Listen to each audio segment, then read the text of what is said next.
Episode 42 कहानी के उस पड़ाव पर पहुंचता है जहां रिश्तों की चमक फीकी पड़ चुकी है, लेकिन जज्बात अब भी जिंदा हैं।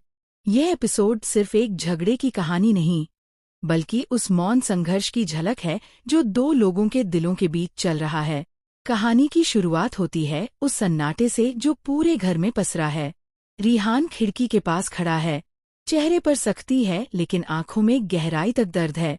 वो अब पहले वाला रिहान नहीं रहा जो मुस्कुराकर सब कुछ ठीक कर देता था। उसके अंदर अब एक ठंडापन बस गया है। वह धीरे से कहता है, कभी किसी से इतना प्यार मत करो कि वो तुम्हारी सच्चाई पर भी शक करने लगे। दूसरी ओर काव्या अपने कमरे में अकेली है। दीवारों पर लगी उनकी पुरानी तस्वीरें अब उसे चुभने लगी हैं। वो हर तस्वीर से बात करती है, तुम मुस्कुरा रहे हो न रिहान। लेकिन अब ये मुस्कान मुझसे रूठ गई है। उसका दर्द साफ झलकता है। उसके आंसू अब भी वही हैं, बस उनका मतलब बदल गया है। पहले प्यार के थे, अब पछतावे के। रिहान का परिवार भी अब इस दूरी को महसूस कर रहा है। रिहान की माँ उसे समझाने की कोशिश करती है कि गुस्से में लिए गए फैसले हमेशा सही नहीं होते, लेकिन रिहान चुप रहकर कह देता है, माँ, कुछ ढाव ऐसे होते हैं जो माफी से नहीं, वक्त से भरते हैं। काव्या फिर एक आखिरी कोशिश करती है। वह रिहान से मिलने जाती है। दोनों के बीच सिर्फ कुछ कदमों का फासला है, पर लगता है जैसे सदियां बीत गई हों।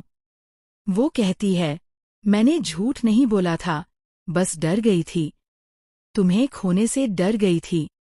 रिहान उसकी आंखों में देखता है और ठंडे स्वर में कहता है, अब डरने की जरूरत नहीं काव्या, क्योंकि अब खोने के लिए कुछ बचा ही नहीं। ये सुनकर काव्या टूट जाती है। उसकी आंखों से आंसू गिरते हैं, लेकिन रिहान बिना कुछ कहे चला जाता है। वो अपने कदमों के निशान पीछे छोड़ देता है और काव्या वहीं खड़ी रह जाती है, जैसे जिंदगी वहीं ठहर गई हो। एपिसोड के बीच में सांची का किरदार एक अलग परिपक्वता दिखाता है। वो अब किसी भी तरह के दिखावे से दूर रहना चाहती है। वो अपनी माँ से कहती है, अगर किसी रिश्ते में सच्चाई की जगह डर आ जाए, तो वो रिश्ता खुद ब खुद खत्म हो जाता है। उसकी ये बात न सिर्फ उसके लिए, बल्कि रिहान और काव्या की कहानी के लिए भी सच्चाई बन जाती है। रात का सीन बेहद खूबसूरत और दर्द भरा है। काव्या मंदिर जाती है, वही जगह जहां उसने और रिहान ने साथ रहने की कसम खाई थी। वहां खड़े होकर वह भगवान से कहती है, अगर मेरे प्यार में सच्चाई है, तो रिहान का दिल